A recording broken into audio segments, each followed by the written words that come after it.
y'all, welcome and welcome back to my channel. My name is Belle, and this is the Belle Perspective. And today we're going to be reviewing Love and Marriage Detroit, Season 1, Episode 4, Skating on Thin Ice. But before we get into that, I've got a couple housekeeping items I need to cover with you. Just so you know, I had a birthday on Thursday, July 13th. And I probably haven't been sober since Wednesday, July 12th. So this is why I look like I just rolled out of bed. So don't judge me. Don't come for me unless I send for you, okay? Let's get into housekeeping items and then we'll get into the review. You already know this is a growing channel. Shout out to Harold C. I appreciate you for sharing my videos on Twitter. Thank you so much. If you haven't subscribed already, what are you waiting for? We have big energy over here. We build community over here. Yeah, that's what we do. And we support Black women. That's what we do. Okay. And you should too. So support me by subscribing to the channel. If you have already, thank you so much. I really appreciate it. I still need your help. Don't forget to like the video. And as I'm sharing my perspective, make sure you share yours in the comment section. Love to hear what you guys are thinking. Means a lot. All right, let's get into this review. Up from where we left off. Anthony is still crying. Y'all, I'm not gonna lie, I fast forwarded through a lot of this because the F's just weren't there for me. So fast forwarding through Anthony crying, I guess he makes it up in his mind that he needs to talk to LaToya's father, who is a bishop. So all three women on here, Dr. LaToya, Kolby, and Kristina, are PKs, preacher's kids. So that's interesting. Um, all right, so Chelsea comes over. Chelsea is Kolby's best friend. Russell is planning a surprise birthday party for her. It was very awkward, that scene between them. I was like, what is going on? I know it was just him, trying to adjust to the camera, I guess. I don't know. It was kind of weird. Anyway, but they're planning a surprise birthday party for her.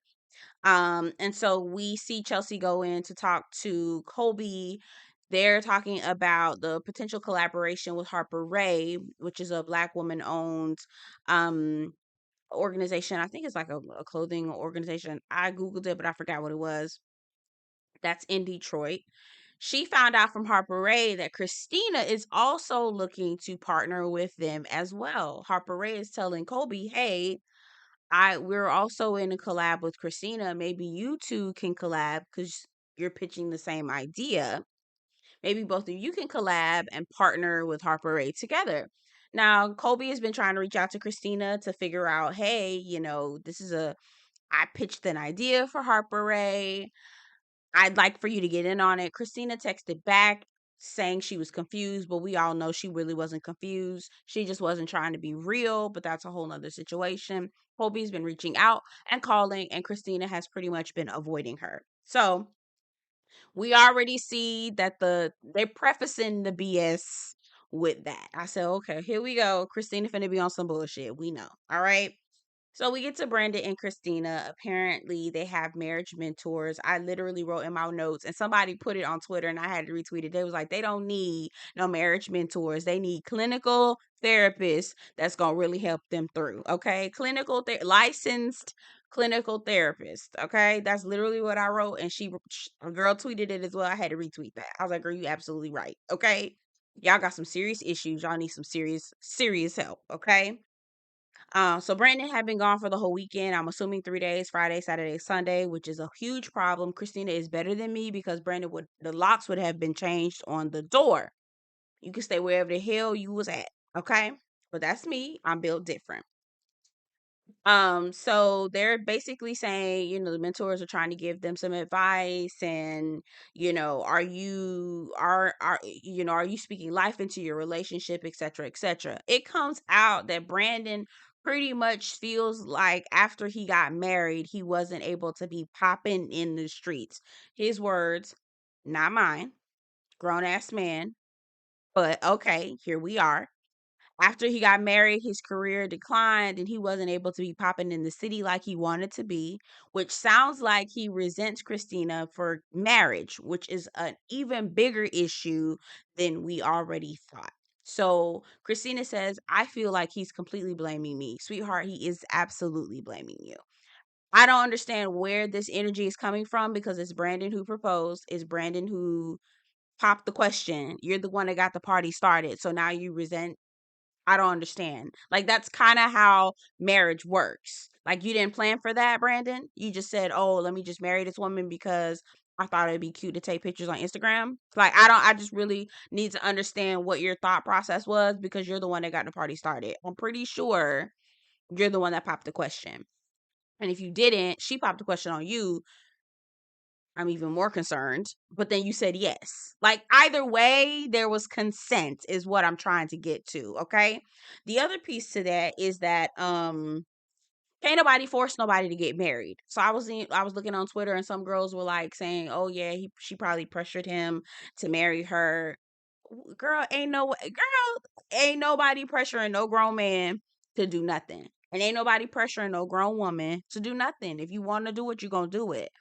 Again, there has to be some sort of consent here. And I don't understand how Brandon didn't calculate that marriage was a whole nother set of responsibilities. I also wrote, does it really take this much? Y'all married people. I am not married. I've never been married. I do not have any children. So married people, please get in the comments and tell me what y'all think. Is marriage really this much work? Because Kristina, I was looking at her face and baby, she looked like she worked about a 24 to 48 hour shift straight, no breaks. Like, she looked tired. Now, don't get me wrong, she's still a beautiful girl, but baby looks tired. And is this what it takes? Because I don't know if I have the mental, emotional, psychological capacity to handle this. I just, does it take this much work? Y'all married people, get down in the comments and tell me what you think, because I'm lost. So we get to church. I'm sorry, it has the scene with Dr. LaToya and Anthony, and they're going to church. Dr. LaToya's dad is a bishop, and they're going to her father's church. Anthony says, you know what, after the conversation on the boat, I really need to talk to your dad because I felt like he was attacking me because I wanted to be in Atlanta trying to chase my dreams. Pop has a conversation with Anthony. Bishop Pop has Bishop Pop has a conversation with Anthony, and they basically reconcile. And Anthony is saying, I felt like you all were attacking me, you didn't support me, etc., etc. Bishop Pop says, listen, son, I understand what you were called to. He uses a lot of church phrases. What you were called to, the appointed time, what was prophesied over your life is going to happen, but it's not going to cause a whole bunch of confusion. And you need to be one with your wife. So if you're making decisions, you need to be consulting and letting your wife know what's going on prior to you doing these things, because that's how marriage works. Now, what I don't understand is how Kolby's parents did not understand this. Looking at Kolby's parents versus Dr. LaToya's Bishop Pop, and I'm just like, Lord God, what is happening here? But shout out to someone in the comments, and I did not catch your name. My apologies. My apologies, sis. Actually, hold on, let me go back. It was more and more books. Which, oh, shout out to you because I have a book club. So I'm at you. I have a book club, and we'll talk about that. But anyway, you were saying that Kolby's mom probably is one of those women who is just old school, that fall in line, that don't ask any questions and just go along to get along. But we're not in that school of thought anymore. Like, that's when women didn't have a right to vote. Okay, women didn't have a debit card or a credit card. Okay, this is when women weren't. You physically had to be associated or tied to a man in order to exist in this world and have any type of economic pull. That's not the case anymore. So I don't understand why, as a father, Kolby's parents couldn't stand up for their daughter in the way that Bishop Pop did with Anthony. I appreciated that. I really did. Okay. So they reconcile. It was a cute scene. We love to see it. Then Russell goes to meet with a friend about a gym. I was like, why are you not bringing Kolby? No, you didn't. I'm already done with Russell. Russell is one of those, and more books brought this up too. Russell is one of those subtle chauvinist. He's very subtle with his. Very, very subtle, and I don't like it. Okay, so we skate night.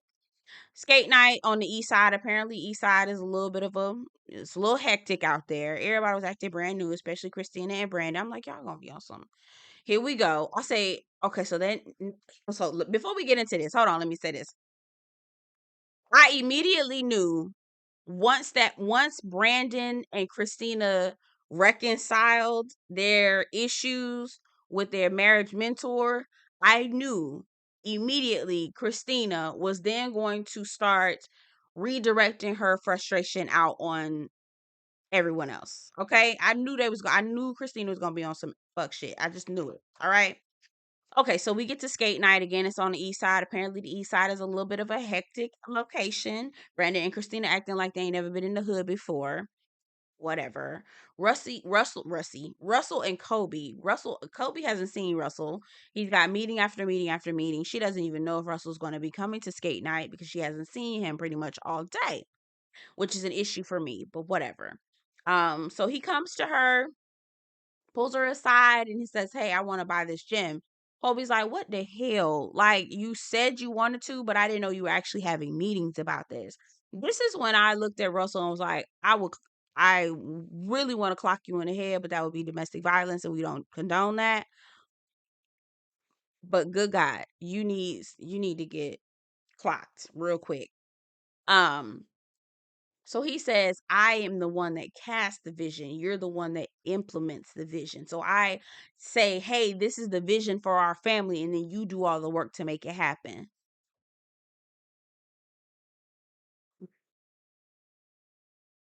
I didn't know that's how dreams worked. I thought I have a dream and then I work towards my dream. So ultimately, what he is saying to her is that you don't need to meet with anybody because Colby's saying, listen, if you're going to meet with people about this is a huge expense. Why don't I need to be a part of these conversations? No, he's basically saying, no, you don't. This is my friend. I trust him. The hell I do. The hell you do. Because I bet you're going to use her money to help pay for this, right? I bet you're going to use her credit score to help pay for this, right? And you said you were going to talk to your wife about it with the guy anyway. So why can't your wife meet this man? I don't understand what's going on with you, Russell. I don't understand what's going on. Okay? The lights are on, but nobody is home with Russell. And so she's like, so essentially what he's trying to tell me is that I need to put my career on hold so that I can work in this gym. Child, Russell, you treading on thin ice, my brother.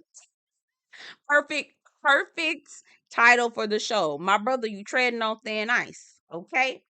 So then we get to the whole blow up with Kristina and Kolby. So Kolby says, Kristina, I was trying to reach out to you. I pitched this idea for Harper Ray, and you said that you were confused. So I called you to try to reach out to you to like explain what was going on.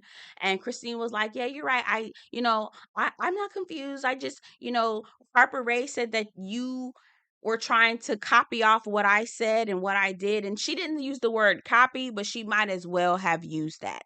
And I said, here we go, Kristina. Because Brandon put it in your head that Kolby is trying to copy off of you. Because earlier in the season, just a few short episodes ago, you were like, I'm an influencer. I influence. It's okay if Kolby does XYZ. And that's absolutely right. Like, you can tell folks who are sketchy and are really trying to bite and live off you versus people who just are naturally in that groove with you. The ultimate thing here, because I don't want to go off on a tangent and I really don't want to make this video too long. Kristina is very insecure. Okay. And so Brandon is pumping her head up with foolishness about Kolby to redirect Kristina on Kolby instead of focusing on the fuck shit that Brandon is doing. I personally think that. Y'all get down in the comments and let me know what y'all think. Because it just doesn't make sense. Now all of a sudden, Kolby is public enemy. I don't want to work with her. She's not saying it. She's not saying it out loud, but we know that that's the case because you didn't want to call her back. She's saying Kolby said you said you wanted to work with me before. This is the perfect opportunity. Kristina's like, yeah, but not now, not this. Not even she's not even responding to her in that way, not giving her a real answer. Then telling her that she's being defensive. I mean, she's actually just telling you what it is, and you're not being honest with her. So that's frustrating. And I can see how that would be frustrating for someone. So the only thing, the one and only thing that Russell did, and I absolutely loved it, baby, he defended his wife. So Brandon came over, right? The husbands are coming over. They're trying to figure out what's going on because it's getting loud. And so Kolby saying, listen, I'm trying to reach out to collaborate for Harper Ray with Kristina. She is not responding back to me. She says she's confused, but she's creating her own confusion because I've called her several times to explain what was going on. So Russell says, so do you want to work with Kristina or do you want to work with Kolby? And Kolby was like, listen, it sounds like no, because she's not trying to be honest with me now. Here goes Brandon. Well, Kolby, I mean, it's happened in the past where you gotten a makeup artist, the same. She was like, my agent pitched that. I didn't do that. That had nothing to do with that. She was like, well, there were other things. Brandon's like, there's other things that you did. Russell said, stop that right now. Stop that right now. Don't talk to my wife. Don't talk to my wife. Don't say nothing to her. If you're not helping the situation, don't bring nothing else up. Don't talk to her. Don't say nothing else. Say, I know that's right, Russell. So you don't know how to handle your wife one-on-one, but you do know how to protect her in that way. So I appreciate it, Russell. That was the one and only time that he did anything right. I'll be honest with you. I like the way he did it. I like the way he handled it. Straight up. Okay? I appreciated that. Y'all get down in the comments though. I think the only reason why Kristina is doing what she's doing is because she's now back good with Brandon. And now she's gotta put her anger and frustration on somebody because it's still there. And she's at peace with Brandon right now, so ain't no point of trying to argue with him. Ain't nothing to argue about, not yet. Okay, y'all get down in the comments, let me know what y'all think, and I will see you guys in the next one. Take care.